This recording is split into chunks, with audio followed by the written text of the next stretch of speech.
महाराष्ट्रात हरियाणातील खाप पंचायती जन्म घेत आहेत। हो, तुम्ही जे ऐकताय ते अगदी खरं आहे।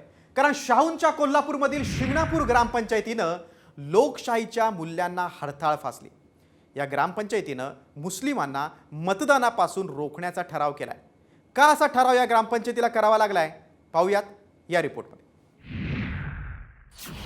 शाहूंच्या नगरीत धर्मांधतेचा कळस।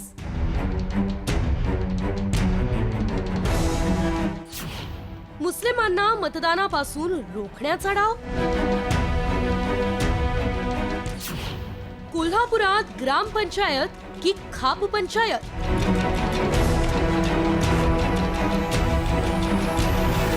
लोकसभा निवडणुकीत मुस्लिम मतदारांमुळे महाविकास आघाडीला घवघवीत यश मिळालं आणि या मुस्लिम मतांचं महत्त्व महायुतीला कळल्यामुळे त्यांनीही बुरखा वाटपाचे कार्यक्रम घेत मुस्लिम मतदारांना आकर्षित करण्याचा कार्यक्रम घ्यायला सुरुवात केली। परंतु कोल्हापूरच्या शिंगणापूर ग्रामसभेत चक्क मुस्लिम मतदारांना नाकारण्याचा धक्कादायक प्रकार घडलाय। त्याचं झालं असं की शिंगणापूरच्या ग्रामसभेत मुस्लिम मतदारांची नवीन नावं मतदार यादीत समाविष्ट करू नये असा ठराव मांडला गेला। या ठरावावर टीका झाल्यानंतर गावात बांगलादेशी महिला असल्यामुळे त्यांची नावं मतदार यादीत घेऊ नका असा अटकाव करण्यासाठी आम्ही ठराव केल्याची सारवासारव सरपंच रसिका पाटील यांनी केली।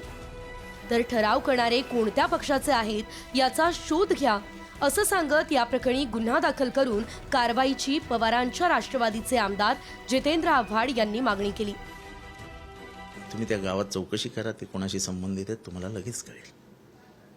आणि मला वाटतं की अशा महत्त्वपूर्ण घटना घडतात तेव्हा तुमचे प्रतिनिधी त्या गावात पोचले पाहिजेत। त्या गावातला अजून एक ठराव भयंकर आहे, तो जाऊन वाचा। आणि हे सगळं दस्तऐवज हे लीक करण्याचं काम देखील हा भापकरच करतो। भापकर का भापकर कोणतरी आहे, कारण का तिथल्या परिसरातल्या सगळ्या लोकांचा मला फोन आला की आम्ही कधीच असं होऊ देणार नाही, आमच्यावरती शाहू महाराजांचे संस्कार आहेत, आमच्याकडनं भेदभाव हे कधीच घडू शकत नाही। नागदेवाडी हातीमध्ये 2 मुस्लिम बांगलादेशी महिला आढळून आल्या आणि त्या इथला आधार कार्ड वापरून भारतीय नागरिक म्हणून राहत होत्या। तेव्हा त्याला एक अटकाव म्हणून आमची शिंगणापूर ग्राम सभा जी झाली त्यामध्ये चर्चा झाली की अशा महिलांना एकदा अटकाव करूया।